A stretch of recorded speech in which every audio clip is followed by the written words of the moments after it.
Good morning. My name is Andy Edmonds, and I'm a geographer with the North Carolina State Historic Preservation Office. And you've stumbled your way into a webinar training for HPOWEB, which is our GIS-based web mapping site. Today, I'm joined by my colleague, Amber Stimson, who has graciously offered to field your questions during this webinar. Today is actually Amber's penultimate day working in our office. She is leaving for Atlanta, Georgia this weekend. And I just wanted to say what an extreme pleasure it has been to work with you while you've been here, and we will miss you very sorely. But dear audience, you will have one final opportunity to contact Amber yourself because she will be fielding those questions both in our YouTube chat, which is on the side of the screen, and you could also contact her by her email address at the top of the screen. For Atlanta, Georgia this weekend. I just wanted to say, so today I really hope to stick to this agenda. I will be giving you an introduction to the website as well as talking about some of the basics and then moving on to some of the advanced tools later in the morning. Now, if you do feel the need to pop in and out, check our times.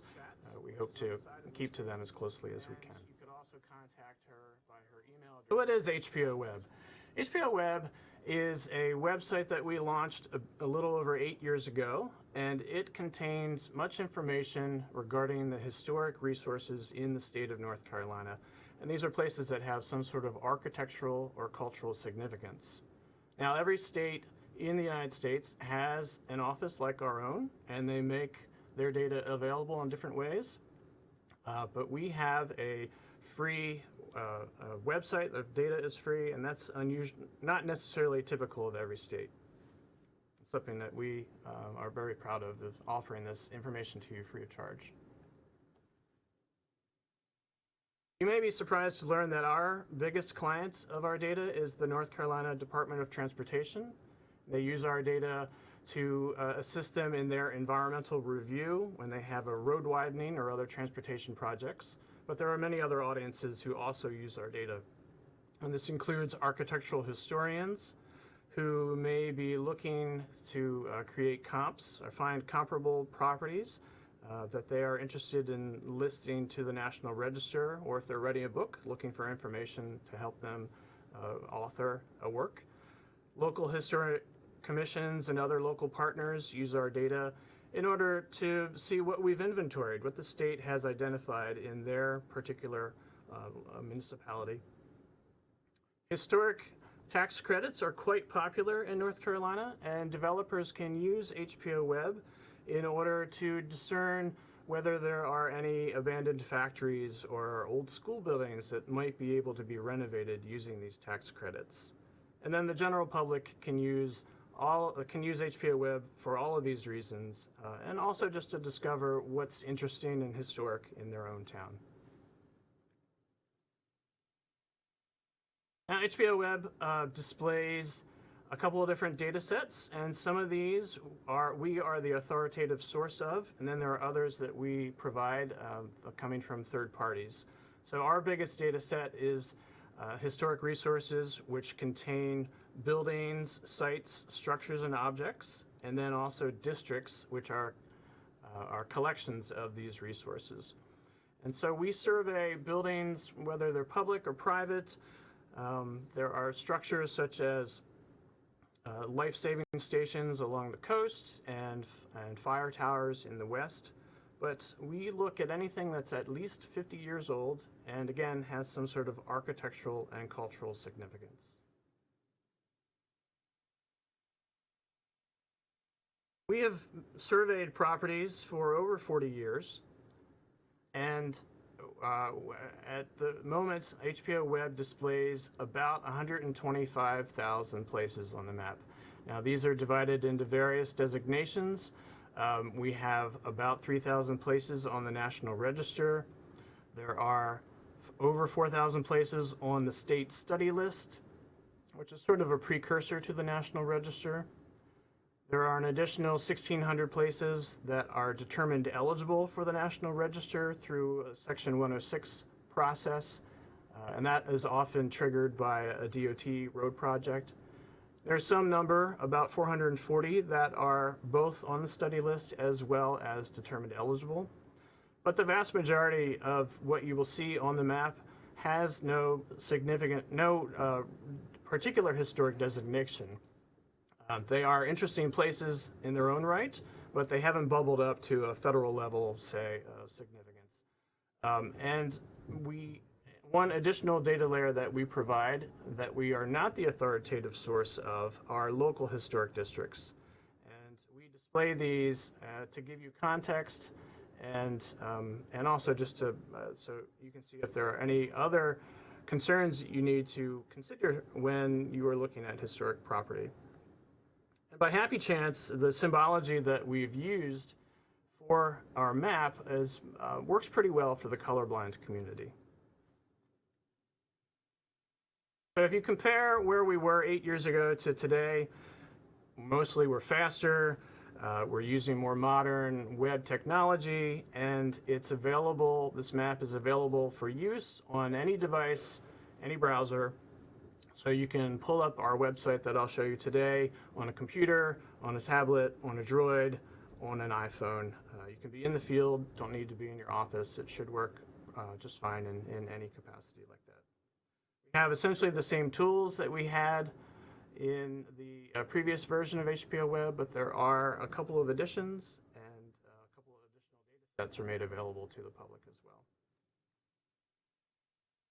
So we're going to start in with a live demonstration, and again I'm going to start off with some basics and then we'll move on to some more complicated ideas, and in between we'll have opportunity for Q&A, so don't forget to check out the chat session on the side or to email Amber directly at her email address at the top of this screen.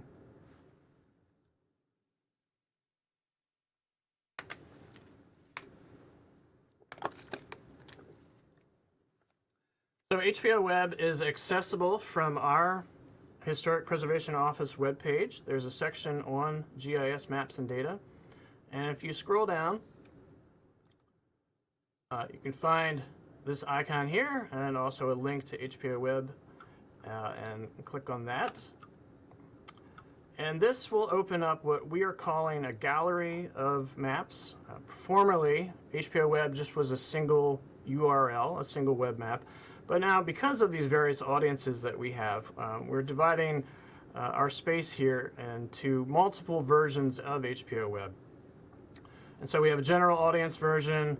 We are going to focus today on the advanced user version. So you can simply just click on the logo of our department. And a splash screen comes up that gives you some information about the tools that we'll be looking at today, as well as information about who your specialist may be in the county that you live in, and some other information, including a graphic of the symbology that we use and some information, more information about specifically about the various statuses of the points on the map. We'll click here and click OK to get in. Now, one thing that is different about our new version than our old version is the use of this search bar at the top. And the search bar actually allows you to search in many different ways, and we're going to go through a multitude of them right now. Typically, you will have a particular address that you're interested in, and you can plug that address right into this search box, much like you would on a Google map. So I'm interested in a property that is in Charlotte. It's at 800 South Mint Street in Charlotte, and like Google, it will start to give you some suggestions on what property you might want to look at. So I don't need to type in all of the address. I just typed in enough for the address finder to figure out what I want. And this first option, 800 South Mint Street in Charlotte, is what I want. So I'll click on that. And the map takes you directly to that location. This is the Bank of America Stadium in Charlotte. And an interesting thing to note here is that you don't need to know the address necessarily of a place that you wish to navigate to. In fact, we have an arena right here in Raleigh called the Dorton Arena. So let me type in Dorton Arena. And again, it's giving me a suggestion that there's the JS Dorton Arena along Blue Ridge Road in Raleigh. And that is, in fact, what I want to navigate to next. So we can click here. And notice the Dorton Arena is actually located in this blue circle in the center of the screen. The address finder has located it along Blue Ridge Road because that's its address. But do note that sometimes when you use the search function like this, you won't necessarily land directly on top of the building that you're looking for, or the property that you're looking for. So you can search by address, you can search by landmark name. Sometimes you may want to look for a geographic feature.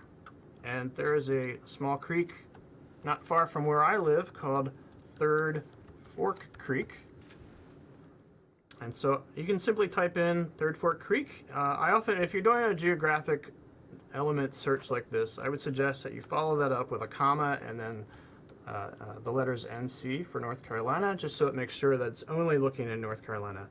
This search box is actually looking for any match across the United States and even globally. So if I search for North Carolina, sometimes you'll find that the map zooms out really far than you want. There is an option here to zoom in, a little hyperlink. So if you click on that a couple of times, it will bring you down to the feature that you're looking for. And in fact, this is in Durham County where I live, and this is the Third Fork Creek right here. So that's another way in which you can search for a location that you want to navigate to. The fourth way is that you can plug in some coordinates. So this website is expecting you to use decimal degrees. It's expecting you to put the longitude first, and it wants you to put the minus sign so that it knows that we're in the Western Hemisphere. So I'll do an example of that right now. I'm going to do negative 78.987654, do a comma, and then 35, this is the latitude, 35.123456. So again, these are decimal degrees. I've used 6 significant digits here. You can use as few or as many as you wish, but you do need to make sure that the longitude is in the front with a minus sign and a comma in between. But you hit the return button, and this will navigate directly to that location, which is it's right in Fort Bragg in Cumberland County. Now, many of you will have a historic resource that we've already identified in mind when you want to find that location. And you can do that as well from this search box, this search bar. If you are searching for any property that we've surveyed already, either by the survey site number or by the survey site name, I would suggest that you click first on this little gray arrow to the left of the search bar, which allows you to specify that you want to search the HPO resources individually. So once you do that, though, then you can type in, I've got an example here of a survey site number AV73, and it finds a match. You can click on that name, or that number rather, and here we have navigated just like that to the Crossnor Presbyterian Church, which was listed to the National Register in 1996. Now, you might notice that there was a pop-up there. You can click on many things in HPOWEB and see a pop-up information box. So you can click on the boundary, and it will give you one pop-up information box. You can also click on any point, and it will give you another, if I can get my cursor on there right. And you notice up here, it says 1 of 3 in this little green bar. That means there are 3 different pop-ups. And I'm going to show you 2 of them right now, and then we'll talk about a third a little later in the presentation. So the first 2, it's highlighting what it is giving a pop-up information box for. So it is highlighting the boundary, and we have some amount of information regarding that boundary. There's typically more information on the point, however. So the way that you move from one pop-up box to the next is with this little black right pointing arrow up in the green bar. If you press that, now the point is highlighted in this aqua color, and we have some more information in this pop-up box than we had for the boundary. One thing I want to bring your attention to, though, is that one of the fields in here is called NR nomination, and there's a hyperlink. All of our National Register nominations, with the exception of archaeology, have a hyperlinked PDF on the website, on our website, and I'll just open this up right now.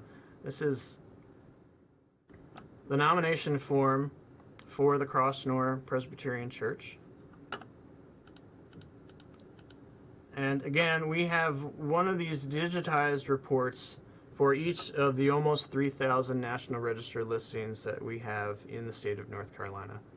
And if this were a historic district, part of the nomination form would give you a list of all of the structures that are located within that historic district and their contributing or non-contributing status. And that is actually what kind of triggers the ability for a developer to apply for a tax credit project on property. So if it's a National Register district and there's a house or a building within that district that is contributing, then it's eligible for tax credit projects. So, all right. So I mentioned that we can search by survey site number. You can also search by survey site name. And we're going to look for the Oakwood Cemetery. And when I type in Oakwood Cemetery, I get a number of matches. And that's because there are several places in our database, in our GIS information, that have the name Oakwood Cemetery attached to them. So I'll just click on this first one. And this is Oakwood Cemetery in Guilford County. It's colored green because it's on the study list. It was placed on the study list in 2001. Now, if I want to look at what other Oakwood cemeteries there are, I can click back here where it says Show Search Results.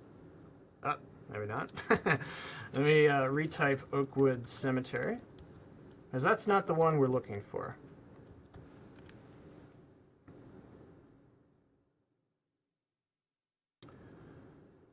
So there's an Oakwood in Guilford, there's one in Iredell County, one in Catawba. We are actually looking for the one in Wake County. So let me click on where it says WA 94. WA, each of these letters is an abbreviation for the county in which the property is located. So WA for Wake. And if I click on that one, it takes us to the location of the Oakwood Cemetery in Raleigh, North Carolina.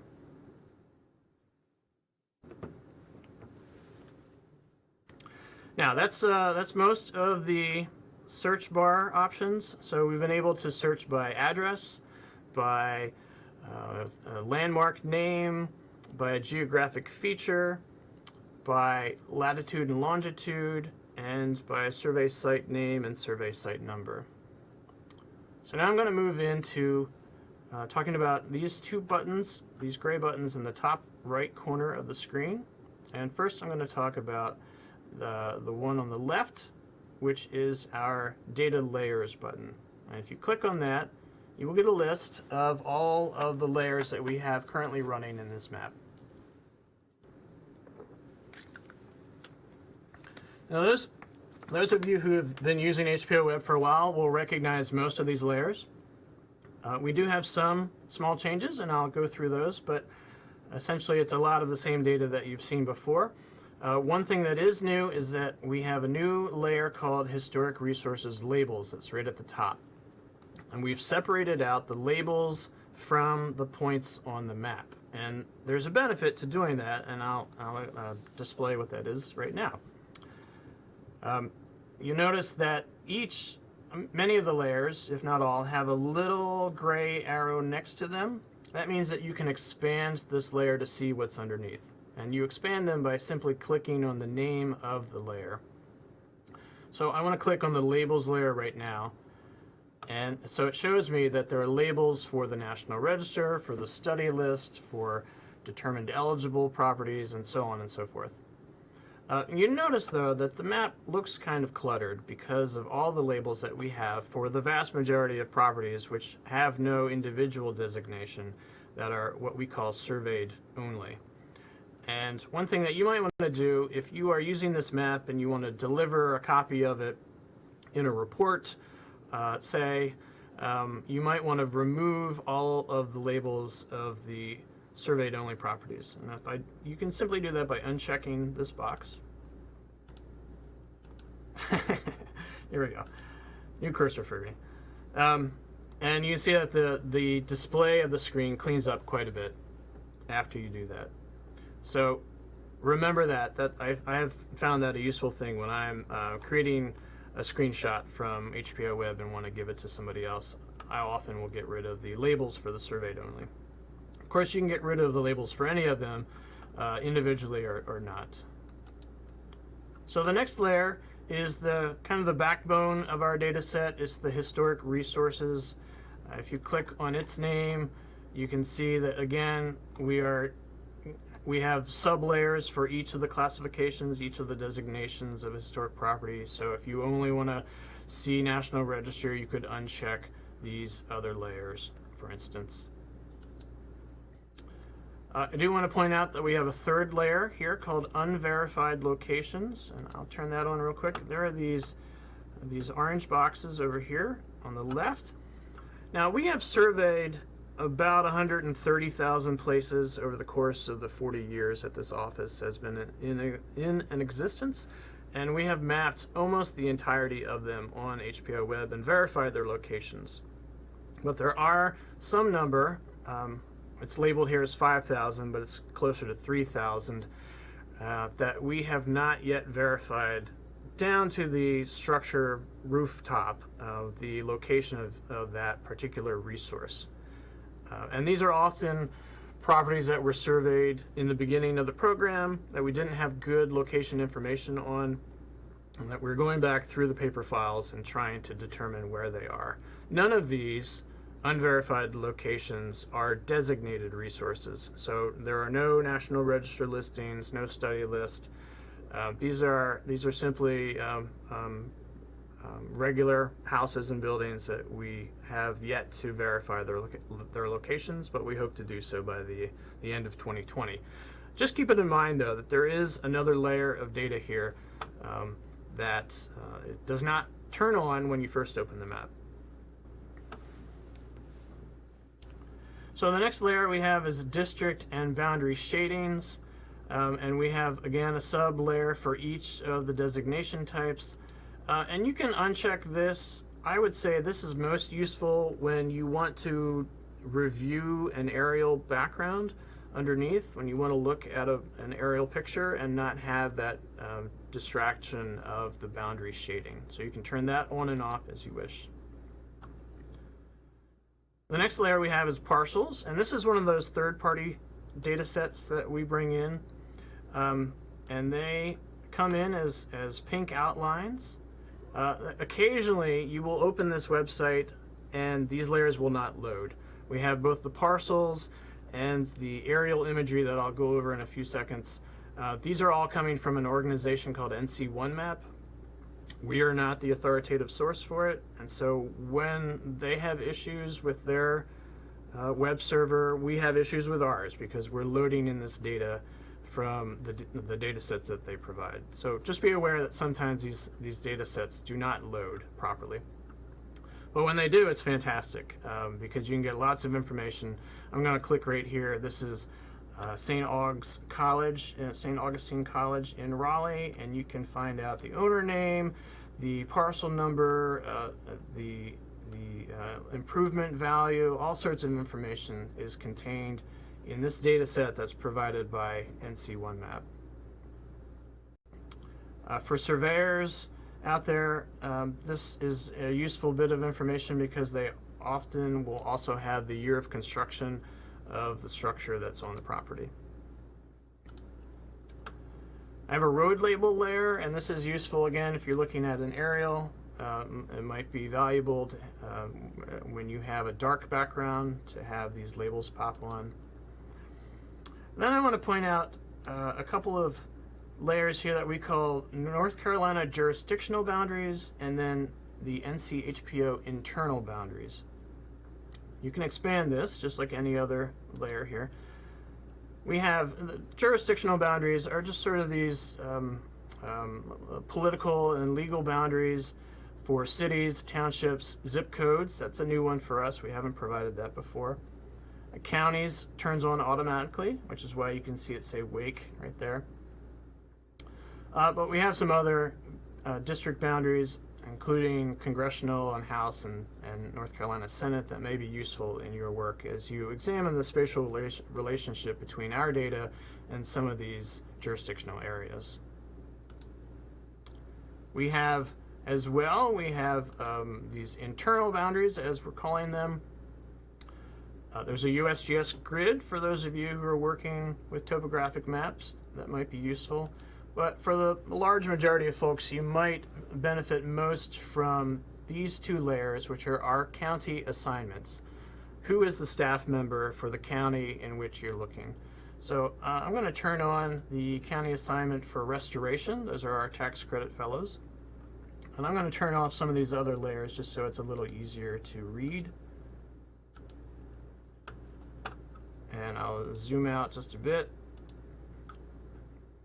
so that you can see in downtown Raleigh, you might have a few different staff members to work with. If you're on the east side of town, you'll probably be working with Jeff Adolphson. If you're on the west side of town, this yellow section, Brett Sturm is your contact, except for these two historic district areas here, which are covered by Mitch Wilds.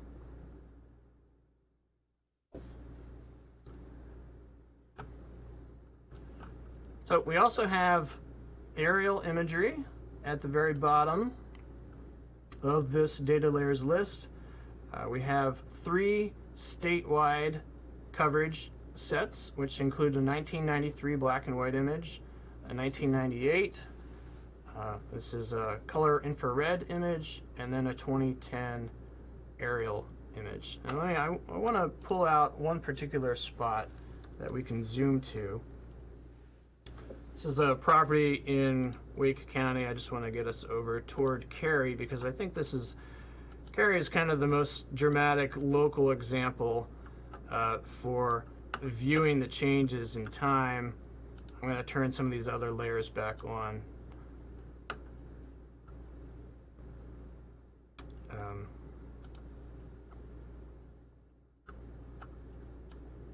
Here we go. So this is an area in Cary. And I just want to quickly look at the difference between the 1993 aerial image. So again, this is going to come in black and white. And there are a handful of farms in the area, some forested area. And then if you go to 2010, the dramatic change in landscape that you see between those two, which is really just 17 years worth of information. So keep that in mind as you're trying to examine historic patterns of development and see if, when properties might have been removed. One thing I didn't point out is that the points on the map that have a little black dot in them are places that have either been demolished or have been moved from that location. And we will identify that as much as we know in the pop-up information box. So that is the data layers. Very quickly, I want to go over the background views, which is this button here with the 4 little white squares. We looked at some older aerial imagery, but you can also look at some more recent aerial imagery. This is a composite image taking imagery between 2014 and 2017 from across the state. We also have Topo Maps, if that's something that you need to look at.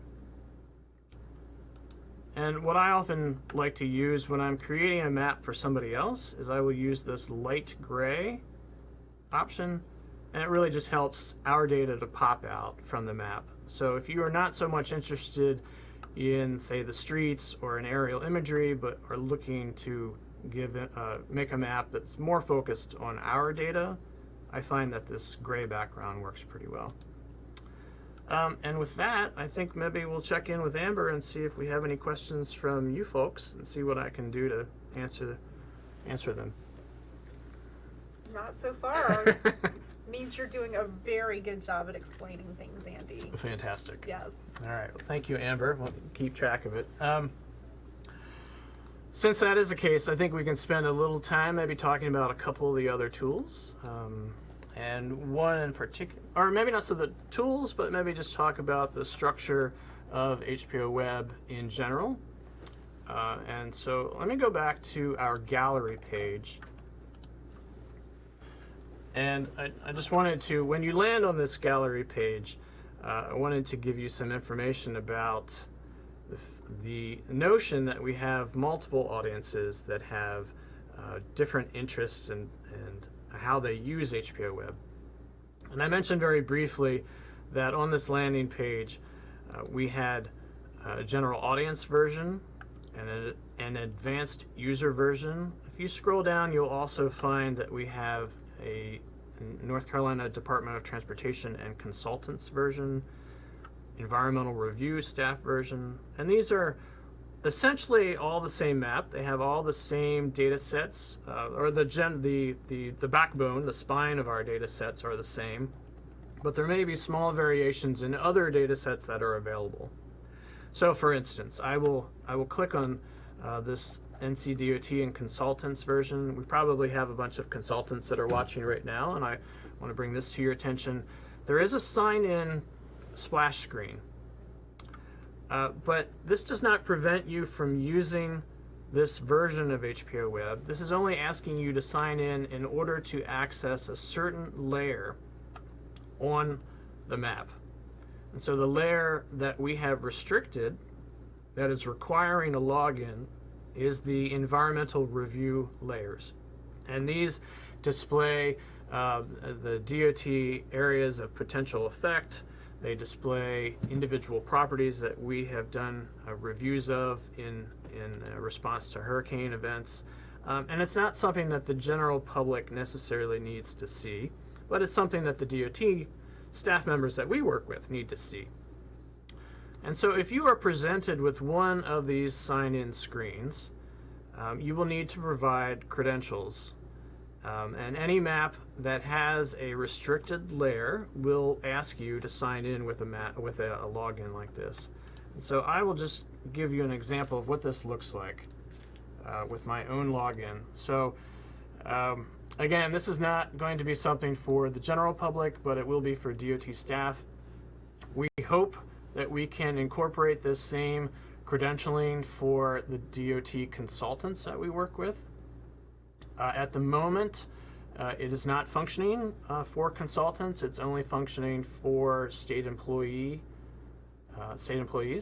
But the way that it functions currently is that we log in with our NCID name, username, and password, and precede that with the letters EADS and a slash. So I would type in my username and password, and when you click OK, it will then open the map the same way with the splash screen and whatnot, with the exception that now this environmental review layer is loaded into the map.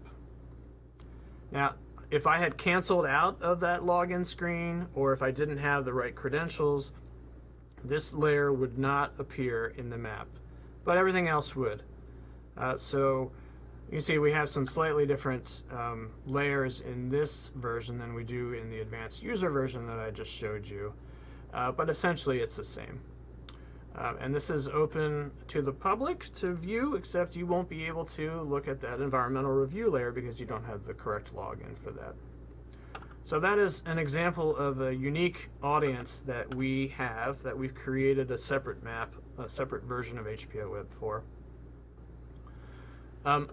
At the top left side of this gallery page, you can see we have different group categories. And HPOWEB is just one group category that we have maps within this gallery space. We have additional categories, including the highway historical markers. And so you can click on that, and we only have one version of that running. You can click and open this application. You get a little splash screen here with the fun pirates. And when you get out of that splash screen, you can see the location of all the historical highway markers in the state. You can zoom in. It gives you a label.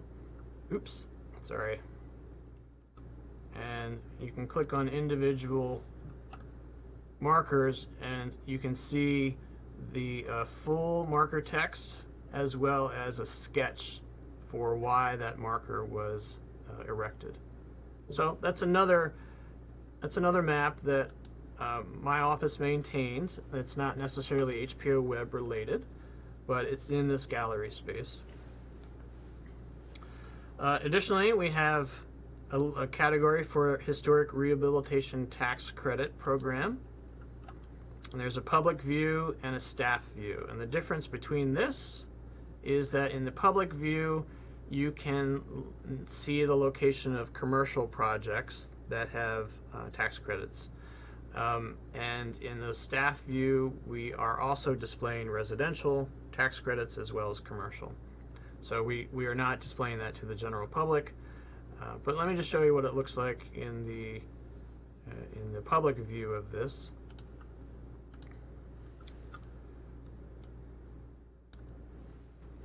This map is displaying the location of all the National Register properties, which are in blue.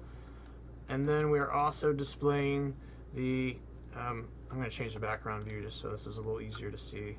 And this is easier to see on your laptop probably than it is on a screen, on a YouTube screen.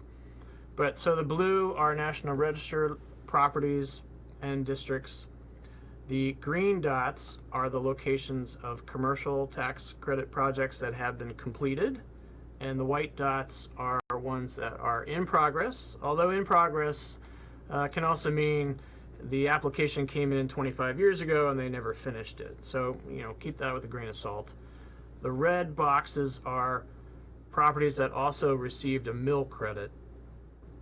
So these are large industrial facilities that got an additional tax credit for redeveloping a mill. So this is the sort of information, if there are any local people out there working for local governments and planning offices, this may be useful to you to see the distribution of projects within your community, and maybe as a way of thinking about how can we encourage more tax credit use in particular sections of our community. So we can keep that in mind as well. And then we have other maps and applications that I've developed both for my office as well as other offices within our agency, the Department of Natural and Cultural Resources. So we have a little bit of information on historic sites and museums, and then there are a couple of things that I've developed for the African American Heritage Commission on their Green Book project. So it's a lot of different ways to learn about North Carolina history, and hopefully this gallery of web maps will encourage you to learn more and to get more involved. Amber, any questions come in? Actually, we have our first question. Oh, excellent. All it's from Jennifer Martin, and the question is, any idea when DOT consultants will get access to the restricted layer? That's a good question.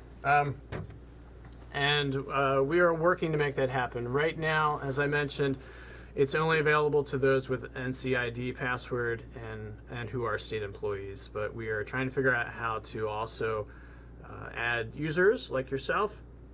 I do not have a time set for that. You know, we might be looking at a few weeks or a few months. I really don't know.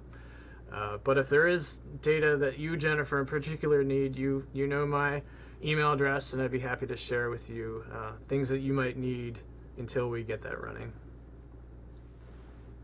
That's it. Thanks, Amber. Yeah. All right. Let's give you an idea of what's coming up in our next 15 minutes or so. We will have a live demonstration of links, how to look at street imagery, how to zoom to particular places, and then also the legend. So we will jump right in. And let's go back to the advanced user version. One thing that I wanted to mention to you is that sometimes you might accidentally leave the website and you want to get back. You're like, oh gosh, I wish I remembered where I was working before I closed that website. So for instance, let's just refresh and say, ooh, I didn't really mean to refresh. I wanted to be back at that Cary, North Carolina location. Well, there's an app for that. Down here in the corner, there's a little box that says App State. And that is not actually referring to the college, although I would like to have a shout out for the Mountaineers. But if you read further, it says, click to restore the map extent and layer visibility where you left off. So if you ever accidentally leave the map, and you want to get back to where you were, just click on this little black box in the corner, and it takes you right back to where we were with the layers that were turned on. But you know, I really just want to refresh the screen and start from the beginning. So this time I will refresh, and I will not click on this box down in the corner. So earlier in the presentation, we talked a lot about the search box up here in the top, but I didn't mention anything about this little icon of a chain. This is actually where you can access links to other websites and organizations. So I'm going to go over some of these quickly. And the first one is the data download. So if there are folks watching now that are heavy GIS users and you like this website, but you really want to work with the GIS data yourself, you can click on that. This will send you to a page on our website where you can download a zipped shapefile. We make this available once a month. So around the first of the month, you'll have a data extraction of all of the historic resources and districts that we display in HPOWEB. There's a legend here, some other information about how to use it, including a repeat of this sort of metadata about all the statuses and what each of these means. So I know I often get a question about SOs, surveyed only. What does that mean? And again, the surveyed onlys are the vast majority of the properties that we look at, and they are ones that have no specific individual designation. They're not on the National Register or the study list. So that's the first link. All right, also on here, we have an alphabetic list of all the National Register nominations. So this is organized by county, and then alphabetically within that, these are all those 3,000 places in the state that have a National Register nomination. And you can, there's a hyperlink here that will open up, you know, that individual nomination. So one easy, quick place to go if you're looking for National Register documentation. If you want to contact somebody in our office, you can click on this site and it lists not only by program, but also by county. So if you know you live in Anson County, Sarah David is going to be one of your staff contacts, and Brett Sturm will be the one for restoration. We have information about local commissions and CLGs, which is what Amber has been working with for several years. You can follow our Facebook page. We post updates about HPOWEB on a different site. The Office of State Archaeology you can connect with here. Now, a couple of the more interesting ones, I think, are the North Carolina DOT Historical Aerial Imagery website. This is a great website. This opens up and shows you all these little icons, these blue, red, and green icons. These are all individual images that the DOT has taken over the years, over the decades. So these blue ones are coming from the 1950s, and every single one of these little icons is an image from that time period. And so you can let me just click on one of these. So for instance, here's a little blue diamond, and the blue diamond legend means it's coming from the 1950s. It's a medium resolution. This is in Clinton, North Carolina. And the little pop-up box tells you the date that the image was taken, October 25th, 1959, and then provides a hyperlink to the JPEG itself. So if you click on that, then you can see this image that was taken 60 years ago, which is pretty cool. The downside is that I cannot merge this with HPOWEB, so I can't overlay our data on top of the image that you just saw, which is disappointing, but it's still amazing that the DOT has made all of that imagery available. Another historical data set is the historical USGS maps. This takes you to a website that is maintained by ESRI, which is a GIS company out in California, and we use all of their software. A lot of governmental agencies are Esri shops using their software and their web servers and whatnot. And you can plug in any address or a place here. I'm going to say, let's go to Cape Hatteras.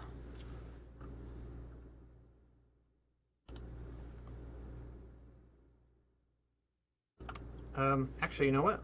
I'm going to go to Buxton, which is a town on Cape Hatteras or nearby Cape Hatteras. Oh, sorry.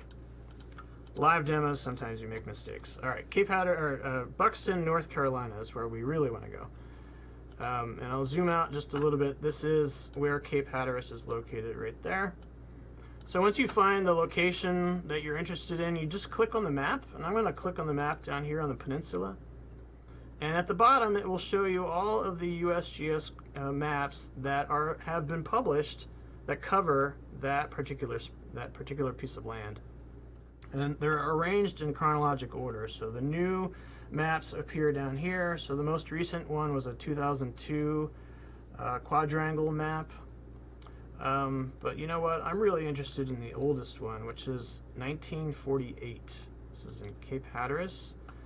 And when you load this, it will appear on the left side, and it gives you the name and the date. You can download it if you want to use it, locally.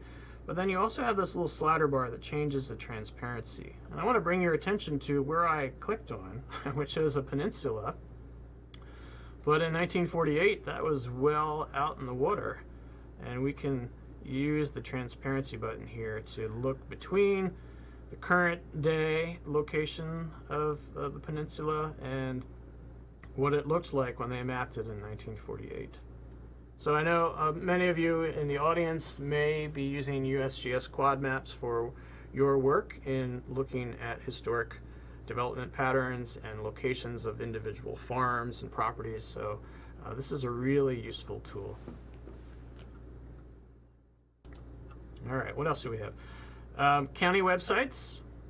So just a one-stop shop. North Carolina State University maintains this wonderful single place for identifying GIS web maps and data download pages for every county, and sometimes for municipalities within those counties. So if you need to download your own data and work with it locally, this is a great place to go to.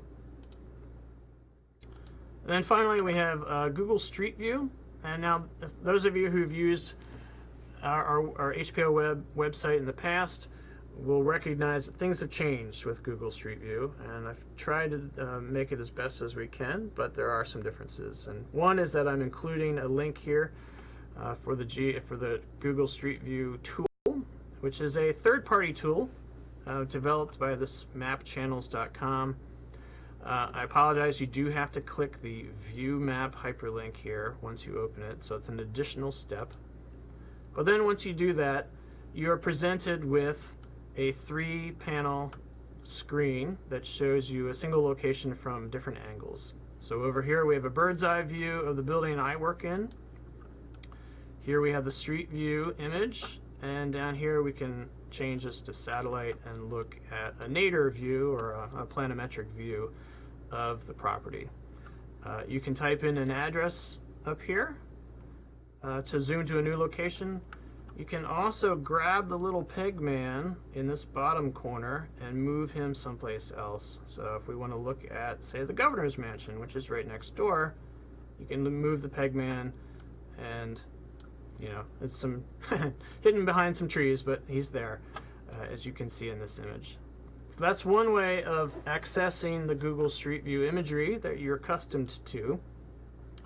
Another way is I will show you a second way just now, and I'm going to zoom to a particular property, and I should be choosing search all HPO resources when I type in a survey site number.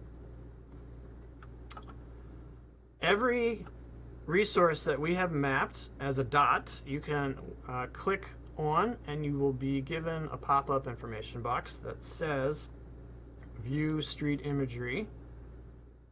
And even if you didn't use this search box, if you just happen to be coming along here and looking at this particular property, you click on it, you will get the pop-up information box about the architectural style, and then you can click using this little arrow here to get to the next pop-up, which is View Street Imagery. You can view it either just solely as Google Street View, or as Bing, which they have a version of Street View as well, or if you want to look at the bird's eye perspective and Street View together, this bottom link will open that same 3-pane screen. Again, you got to click on View Map. I'll show you that same 3-pane screen of that particular property. And so here's this handsome 1929 Gothic church in Mecklenburg County. If you want to see this full screen, there's a link up here. It's in green. You can click on that, and this will provide you the same image just in a full screen view. So again, just to repeat, you can get to Google Street View one of two ways. One is to go to the link and type in your address, and the other is to simply click on the property, any of the points that we have mapped, and go to the information pop-up box. Two different ways. All right, moving along. We're a little behind schedule. I'll try to catch up here. We have a number of tools that help you find places on the map. They used to be up here in the top of the screen, and they've all moved down to the bottom. And the one that I'm going to focus on first is the Zoom to Places tool, which is this magnifying glass. When you click on that, you get several other options. There are 6 options here, and we'll go through them one by one as quickly as we can. The first is zoom to a secondary road. So secondary roads are also state route highways. You may see that on signs, SR, and then a number. And so if you know your state route number, you can type it in. I'm going to type in 1452 as an example and hit apply. And what HPOWEB does is look for a match on that state route number and puts the matches in this screen on this dialog box. So we have, it's listed by county. For every county that has a state route 1452, let's say, for example, we want to go to Anson County, and it will zoom to the extent of state route 1452 within that county. So that's a quick way to get to a road if you're familiar with it. Next is a zoom to an incorporated town. And here you can just type in a town name. I'm going to type in Gibson and hit apply. And because it's not looking for the full name, I also picked up Gibsonville in Guilford and Alamance County. But, you know, Gibson, Scotland is where we wanted to go, so you can just click on Gibson and it will zoom to the full extent of the town limits. Then we have zoom to county, which operates the same way. You simply add the county name that you're looking for and it will zoom to that county. We have zoom to quad name, so we're looking for a USGS quad name. Let's say, for example, I'm looking at Southwest, and I forget the rest of it. I just know it's on Southwest something. Well, here we have 4 options, and you know, Southwest Eden maybe is where I want to go. So I click on that, and it zooms to the extent of the Southwest Eden quad. We do have bookmarks as also, and we have some preset ones of just some of the major towns in North Carolina. You can add your own, and this will only add to the session that you're in. So if you close HPOWEB, your bookmarks will be lost, I believe. I think on the old version they saved on provided you didn't clear your web cache, but I'm not entirely certain of that. You can check that out though. And then we also have zoom to parcel.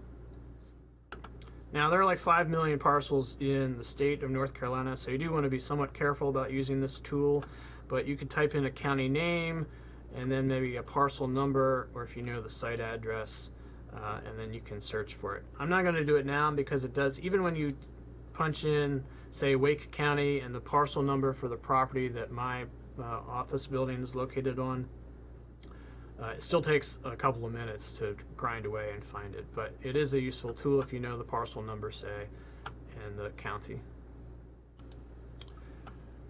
So that's a quick review of the zoom to places. I also just want to mention this final button over here on the right. This tool is called the Legend, and if you click on that, this gives you, it's a dynamic tool, so it shows you the symbology for all the layers that are currently turned on. So right now we have our historic resource data and our districts turned on. If I say turn on some additional layers, including that unverified locations, they pop in there. Turn on the parcels, and maybe we want to go back and turn on our county assignment, staff assignment for survey. Now it's displaying that as well. The parcel, these parcels are little pink dots for the centroids. And then this Rockingham County is Beth King's territory. So you can see her listed on the screen as well as color coding here in the legend. So I think it's time for more Q&A. Do we have anything, Amber? Actually, we have. Great. Megan Privet has shared a question with us. What is the best way to generate a PDF or JPEG, of the map we need? When using the print function to create a PDF, I am having trouble with the map changing scales. Although she did also say, I can do a screenshot, but was curious if there was a better way to print from HPOWEB. Thanks, Amber. Yeah, so we do have a print option here on this. It's the second button from the right. And as Megan has pointed out, it is a little wonky sometimes, so you're welcome to use it. It will generate a PDF or a JPEG on the fly for you based on the parameters that you set up. And you can change the size of the paper that you want to have it print on. You can change the scale. I actually find it to be a little difficult to use, much as Megan has pointed out as well, and I often use the print screen button on my keyboard in order to grab a screenshot and use it that way. It's not optimal, and it may also be, I mean, I haven't necessarily needed to make maps that need to be a particular scale. And so I hear your concern, and let me research that a little more for you, and see if I can come up with a better solution. Because the print tool is not, it's my least favorite part of this website. I think this website functions pretty well and does a lot of cool things, but the print button is not my favorite. So I'm going to look into that further for you, Megan, and try to get back to you on that. Anything else? That's it. Okay, great. I think we're doing good. Yeah, excellent. Let me go over a few more things that we have time for. We'll start up the third of these sessions in 5 minutes, but let me just go over a few extra little Easter eggs for you. One thing I haven't talked about is the help button. There was a help button on the old HPOWEB, and we continue to have one on this website too. It's got an icon of a little eye, an information button, and on this screen it's in the bottom left-hand corner. If you click on that, it gives a very small screen, but it is a repeat of everything that you would have seen in the splash screen when you first opened this website. So if you just need a real quick memory jog of what these tools do, or you wanted to look at what do these different statuses mean again, you can go to the help button and I will give you some information about that. So what is an SLDOED? That's a pretty complicated status, but it's not really. What it is, it's a concatenation of SL for study list, DOE for determination of eligibility, and then a D at the end, which we use to indicate places that have been demolished or moved. So a SLDOED, for instance, is an individual resource both on the study list and determined eligible, but which has been destroyed or moved to a new location. So just remember that this little help button down here is here for you to help you. Another change that we have, the drawing tools. It's this one of these center buttons that looks a little bit like a pencil or a pen. So the tools are the same as on the old HPOWEB.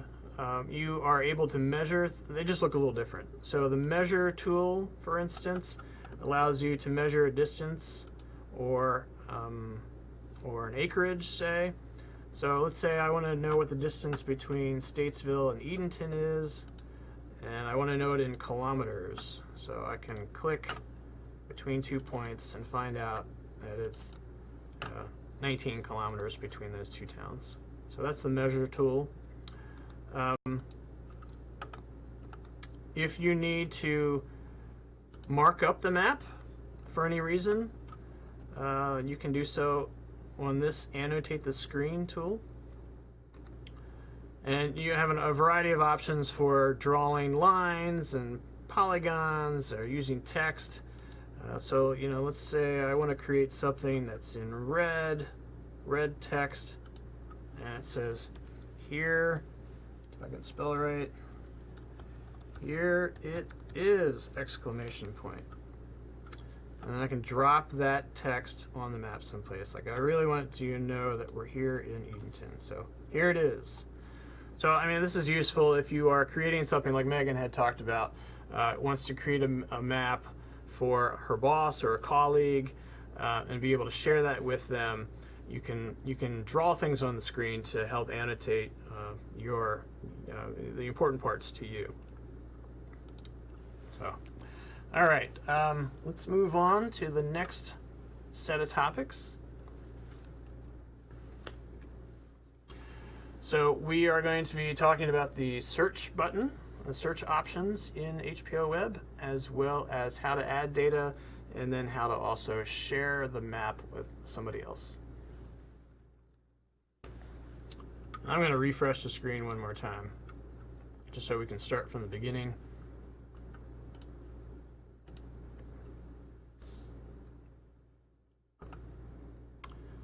All right, now a lot of you are probably going to use the search button in the bottom tool set to find properties that we have surveyed in a way that's a little more useful than the search bar at the top.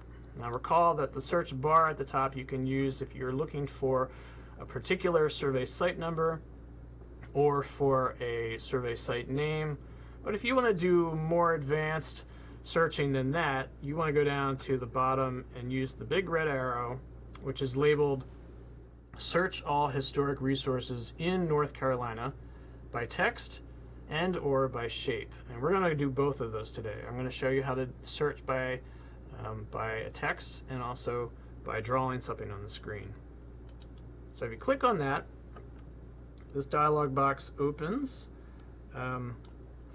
and there are a number of criteria that you can plug in to help find a property. We've got, this is maybe a little small, but we have a site name, survey site number, or ID as we also call it, the county. We have 4 options for putting in a descriptive term, an architectural styles. I'll mention that in a second. And then you can also search by the location that we have in our address field for the data and some other ways. But let's say, for instance, that you are doing some research on churches in North Carolina and you want to look for everything that has the word church in the name. So type in church in this first box and hit apply.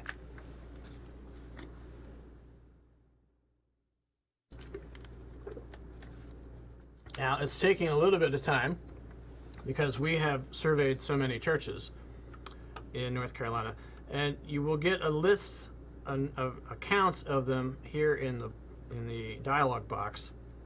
It's telling you that the results are displaying 2,000 out of 4,441 matches. So what that means is that we have over 4,000 places in our GIS with a name that contains the word church. Now this might also contain, the Barbara Church House, for instance. These are not necessarily all churches, but for the most part they will be. HPOWEB does not want to display all 4,000 of these 4,000 red arrows. It feels like 2,000 is enough to get you started. So that's why it's only displaying that number at the moment. But you know what? We're not actually interested in all 4,000 of these churches. We really just want to know about the churches that my office has surveyed within Mecklenburg County. So one of the options here is to type in the county name. So we're going to leave church where it is. Leave church right there. But then in the county field, you can start typing in Mecklenburg. You don't even need to type the entire name of the county. You just leave it MECK for Mech and hit apply. Now, when we get the results, we'll find that there are only 106 churches that we've identified in Mecklenburg County, sorry. But you know what? That's even more than we want because we really are looking at Gothic churches in Mecklenburg County. So we scroll down this box, leave church where it is, leave Mech. Well, let's go down a little further.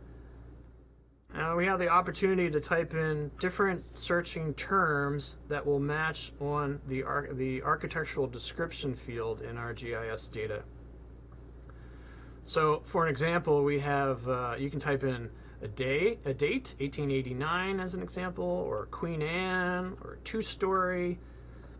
You can type in a number of different things here, and you can add one to this box and a second to this box, and it'll look for a match on 1889 Queen Anne's, for instance. But we're going to look for Gothic. So we are searching churches in Mecklenburg County that have the word Gothic in the descriptive field. I'll hit apply. And now we're down to 26, as you can see up here, 26 matches.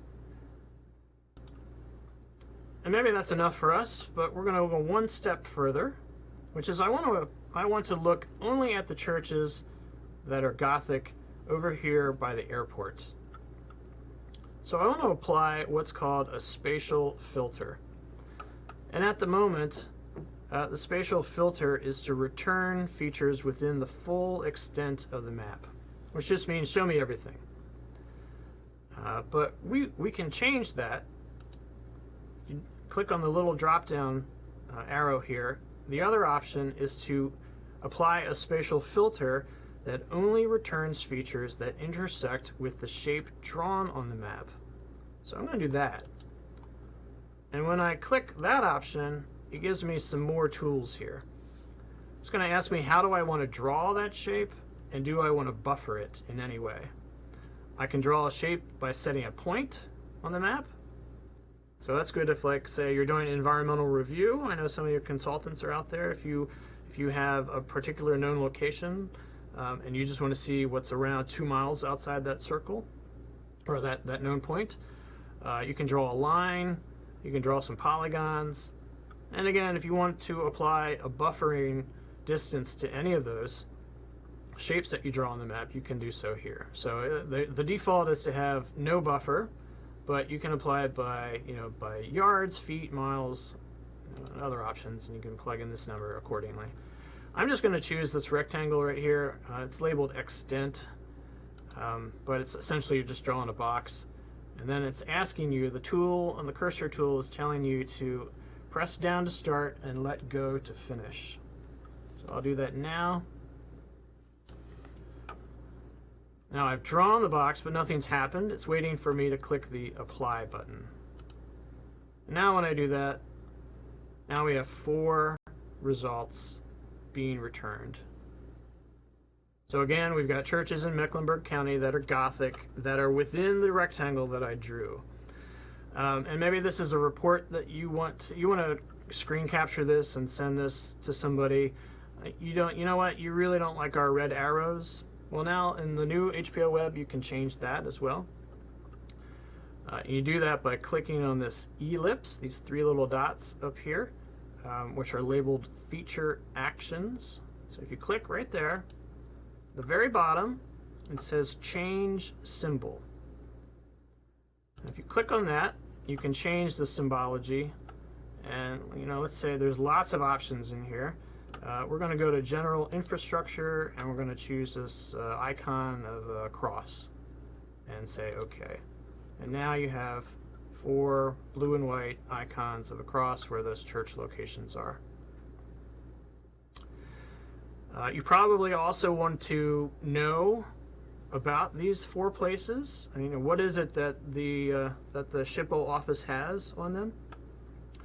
You can click on that ellipse again.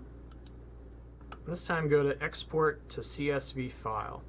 What this will do is create a little text file that downloads to your computer, which I will do now. And here it's asking me to save it someplace. So I'll save it. And at least on this browser, it pops up at the bottom. Your browser might be different. You might need to figure out exactly where it's saving. I know on my computer back in the office, it saves automatically to a downloads folder. So just check out where that is. You can open it, and let's see, I'll make this a little bigger. And here we have those 4 locations, those churches. It gives you the status, the survey site number, site ID. Here's the description that contained the word Gothic, and some more other information. Now this is just a little location, for instance. This is just a little bit of information about those properties, but you can use this to come into our file room in the building and pull the files for each of those 4 properties. So that's one way you can use this search tool in order to get the information you need from our website. Now there are some caveats to using this website, or to using the search tool. One is that we have not surveyed every single building in the state.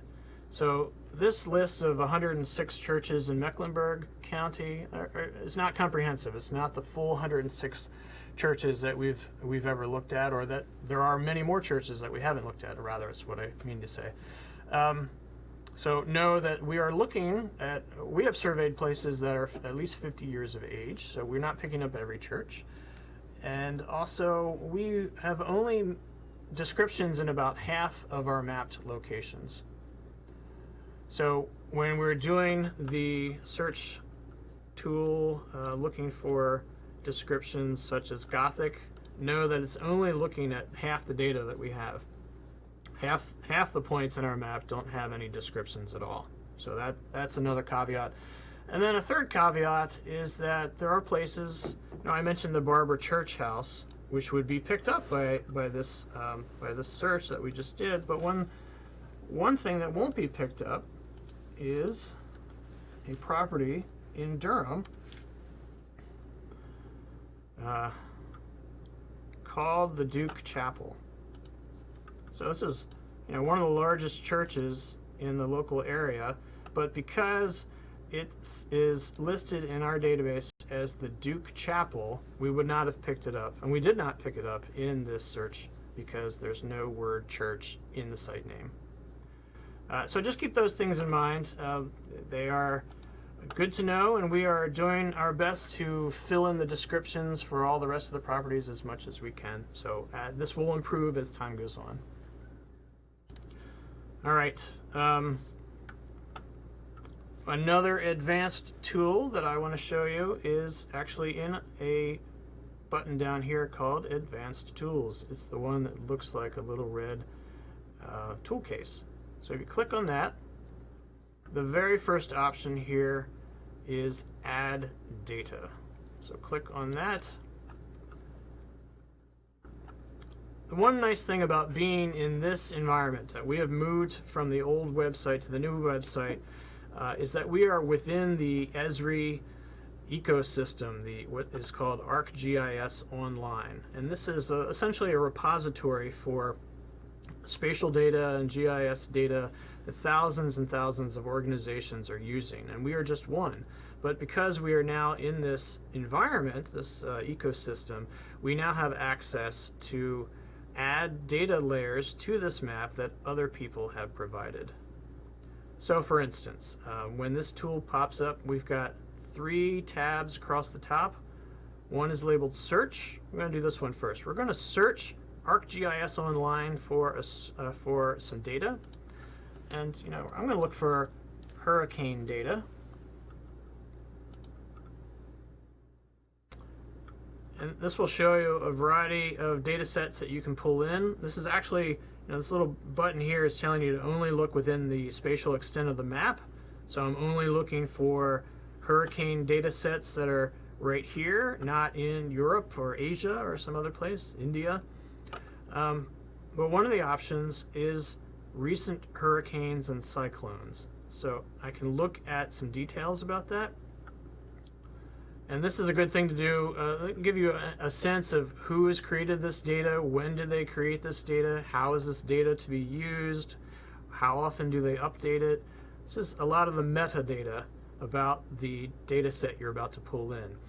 And this data set is coming from ESRI, which is a well-trusted source, but you think about the applicability of different data layers based on this, the content of the metadata. So I feel confident pulling in this information from Esri. There's not going to be any mistakes, or if there are, they're going to be minimal. They keep it up to date, that sort of thing. So I've looked at the details, but now let me add it. And just like that, you can see the pathways for Hurricane Dorian. And who's down here? This was a Tropical Storm Erin. And one more. This is Umberto.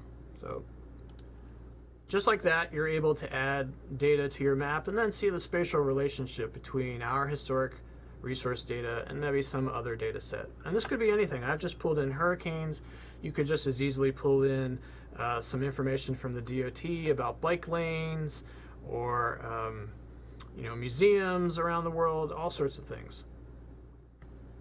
Another option you can do is to search, or is to add data by file. And in this instance, this allows you to add a shapefile, a local shapefile, or other spatial data sets. So there's KMLs if you prefer KMLs, or if you have GPX, which is information that you get out of, data that you get out of your GPS or your phone when it's tagging pictures, might use a GPX file format. So maybe you can pull in pictures off your phone, for instance, and plot where they are on the map. I don't have a shapefile to provide for us today, but you would simply browse to find it on your computer and load it using this tool, and it would zoom to that location automatically. So that is another really useful tool.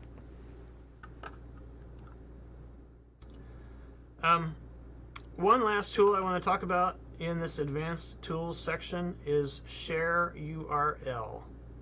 If I click on that one, this tool gives you a way to share our website and the way that it looks on your screen with a colleague or a boss. Right now, this link that is appearing will simply show, it will open up the map to its regular extent, just like you would if you were opening the map for the first time. But let's say, for instance, that you have been working in New Hanover County and you had some different data layers turned on. For instance, we had parcels turned on, and we had the county assignment staff member, Hannah, is listed there, and maybe the road labels. You know, it's kind of a, and we're gonna turn on one of the most recent aerial image. You know, so we've got all this. We don't want to have to recreate all of this for our colleague or our boss. We just want them to be able to see the same thing that we see on our screen. And the way to do that then is you want to click on the Share URL button and then click on Link Options. And Link Options, all that does is allow you to say, I want you to remember the layer visibility. So what do I have turned on? Keep that turned on. What do I have turned off? Keep that turned off. So we check that box, and then the link that appears in the box below, I can copy. And if I open up a new browser window and paste it, if I paste it, it's a Mac. I haven't used this. All right, someone's going to have to help me. How do I paste on a Mac? Control V.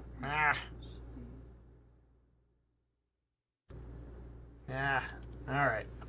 Well, flummoxed here. Command V. Thank you, Greg. I am not a Mac user, so You may have to copy it again. I may have to copy it again. Thank you, Amber.